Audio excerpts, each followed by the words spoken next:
so tough that the year is almost over and there are still so many books I would love to read, but making a selection has been actually pretty rough. I don't really know like if I pick the right books and if I'm going to stick to these books, but I still think this concept of making an end of the year TBR is so much fun. Yeah, we will see where the time takes me and what I'm going to read in the end. There are a few books that I've bought and that haven't arrived yet, and many that I have on my Kindle, because I don't know, I just really enjoy reading on my Kindle lately. I think it's really relaxing to just have, I don't know, a little screen. I feel like with a Kindle you can just lay a lot more comfortably in bed and on the couch and stuff like that. So sometimes I prefer reading on my Kindle, and also the Kindle shop sometimes has a lot of really great deals.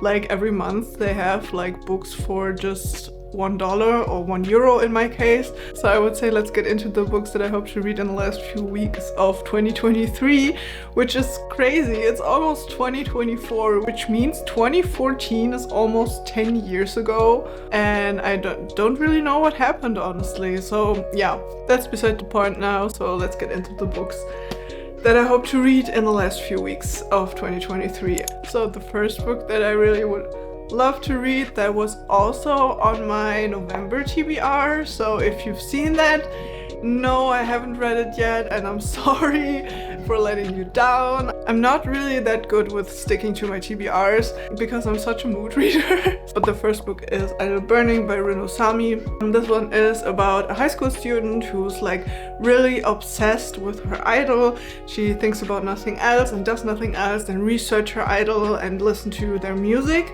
I think, it's a Japanese pop group, and one person from this Japanese pop group, until he disgraces himself and her world goes into tailspin. In my last November TBR, I said that I'm not really a fangirl anymore, that I'm just a fangirl of books now.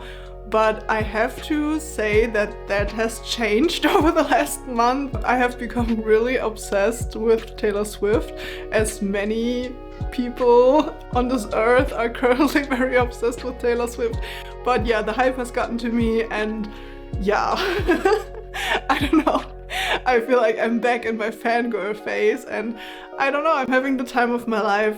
So I feel like it would be perfect to read this right now. Then I also have Days at the Morizaki Bookshop by Satoshi Yagisawa. This book is about a woman whose boyfriend is marrying someone else, and then she moves in with her uncle, who has like a secondhand bookshop and lives above his bookshop. And she has never really been into reading, and I think because of living above the bookshop, she's going to fall in love with reading. At least that's what I'm hoping it's going to be. I'm not 100% sure, but yeah, it's a really short book as well, just like Idle Burning, which is also a very short book. So I'm hoping to do like reading 5 short books in 5 days kind of video, because I still have 10 books left to read for my reading challenge. Like my Goodreads reading challenge, I have actually finished. I've read 40 books this year, but I was really hoping personally to read 50 books this year. So yeah, my personal reading goal is not quite reached yet. Then I've also picked out some wintry romance books, and the first one being Icebreaker by Hannah Grace. And I don't know, I've always been going back and forth if I want to read this book, because I've been hearing that it is very spicy, and I'm usually not a fan of spice. Like, I usually always skip the spice. Like, this book has been speaking to me in some way. And I've also read the first few pages on my Kindle, because you can always like read a sample on your Kindle. And I did that, and I really enjoyed it. So yeah, I bought it. And it's not here yet, but I'm waiting for it, and I really, really want to read it. I don't know. And maybe it might surprise me. Maybe after it I'm like, oh yeah, I love spice, but who knows? I don't know. Or I'm just skipping the spice chapters. I mean, if the story is enjoyable besides the spice, then I'm still gonna have a great time reading it. So yeah, That's my mindset on it right now. But this is actually an ice skating and ice hockey romance. There's also a second book, and I think there's also a third book coming out. The second book is called Wildfire, and it's set on a camping trip. And I think the third book is about something like a library or a bookshop or something like that. And I don't know, that sounded so good. And the covers of these books are so cute. You usually say don't judge books by its cover, but I don't know, I love to judge books by its cover. It's just fun, and like some covers are just so pretty. And the next book, which is in a similar category as Icebreaker, is Window Shopping by Tessa Bailey. I've never read a Tessa Bailey book before, but I've heard that it's also more in the romance/spicy category. I bought this recently on my Kindle because it was on sale for $1, and it's a very short Christmas romance about Christmas shopping. It actually has very mixed reviews, like even fans of Tessa Bailey say that they didn't really like it, and then some people say it was really enjoyable and really fun. I think it kind of depends on if you like the main character or not, but I thought I might give it a try, and I thought it might be perfect for the Christmas season. So yeah, I'm pretty hyped for this one, even though it might be spicy. I don't know. We'll see. And then there's another book that I bought on my Kindle, which is called The Christmas Letter by Emily Stone.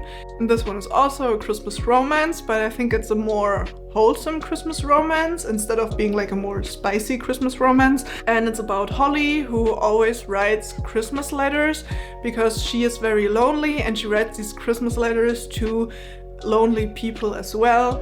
And I think at some point she's not that lonely anymore because she's met someone through the Christmas letters. I think I'm just really in the mood for something wholesome at the moment, so I really hope these books give me what I really need right now.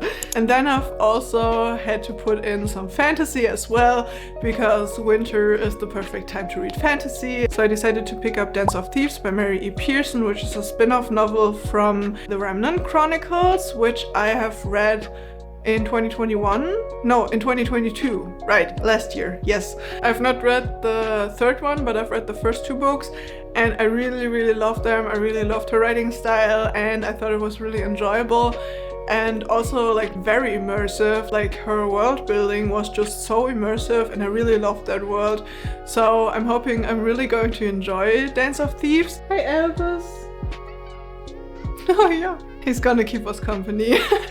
So Dance of Thieves is a romance between a street thief and a young leader of a rebel dynasty, or of an outlaw dynasty. It's enemies to lovers, obviously, but it's also very fantasy driven and very political, I feel like. The Remnant Chronicles were also pretty political, but in a really fun and light way.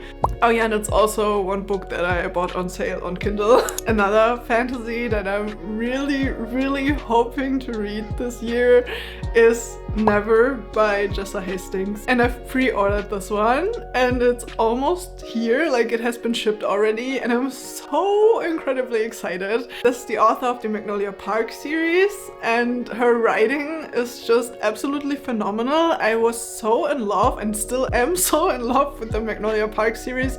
I've only read the first two books, so I still have 2 books left to read, and another one is coming out in February. But for the winter time, I was pausing the series a little bit, and I thought it might be really fun to read her newest release, which is a fantasy book. And this one is actually a Peter Pan retelling about the granddaughter from Wendy, and a love triangle between Peter Pan and Captain Hook. And like, that's such an interesting and intriguing concept. In addition, with the writing style of Jessa Hastings, I think it's going to be really great, and I'm so incredibly hyped for it. And then there are 2 more books that I want to listen to on audiobook, which are Almond by Won Pyong-son. I hope I said this right. And this one is about a boy with alexithymia, which is a condition where he can't feel any emotions like anger or fear, or he can't feel them as strongly as other people can. I really, really love books that give me like a new perspective on life and that show me like a different perspective of a different person that I've never really thought about before. And yeah, I've never really heard about alexithymia.